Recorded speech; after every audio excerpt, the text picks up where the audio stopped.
ఫైమన్ army అంటే నేను 1997, 98 ప్రాంతంలో ఈటీవీకి పెళ్లి పందిరి అనే సీరియల్ చేస్తున్నాను. నేనే ప్రొడ్యూసరు, డైరెక్టరు. బాలు గారు, మురళీమోహన్ గారు, సులేఖ సుధాకర్ గారు అందరూ యాక్టర్లు. మన సిరివెన్నెల సీతారామ శాస్త్రి గారు పాటలు రాశారు, బాలు గారు పాడారు, సంగీతం శ్రీనివాసరావు గారు దాన్ని మ్యూజిక్ చేసే పెద్ద ప్రాజెక్ట్. అసలు ఇండియన్ టెలివిజన్ ఇండస్ట్రీలో one of the biggest projects నేను చేస్తున్నాను. డైలీ పొద్దున్నే షూటింగ్కి వెళ్ళేవాడిని. షూటింగ్ నుంచి ఎడిటింగ్ రూమ్కి వెళ్ళి ఇవాళ తీసిన మొత్తం ఎడిట్ చేసుకునేవాడిని. ఏమన్నా ఉంటే మళ్ళీ మొన్నటి మళ్ళీ ఇంతమంది కాంబినేషన్ దొరకదు. అలా చేసి రాత్రి 2ంటికి ఇంటికి వస్తున్నప్పుడు ఒకసారి డివైడర్ ఎక్కిచ్చేసాను. ఏ లాభం లేదురా అని ఒక సీడీ ప్లేయర్ పెట్టా లోపల. ఆ రోజు ఏం చేశారంటే నేను వస్తున్నప్పుడు night about 2 o'clock Secunderabad station to చిలకలు కూడా వెళ్తున్నాను. శ్రీశ్రీ గారి పాటలు ఇస్తున్నాయి అందులో. కురుక్షేత్రం సినిమాలో ఒక పాట ఉంది.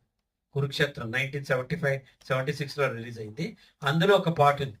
అందరూ యుద్ధం చేస్తుంటే వెనక నుంచి వచ్చే బ్యాక్గ్రౌండ్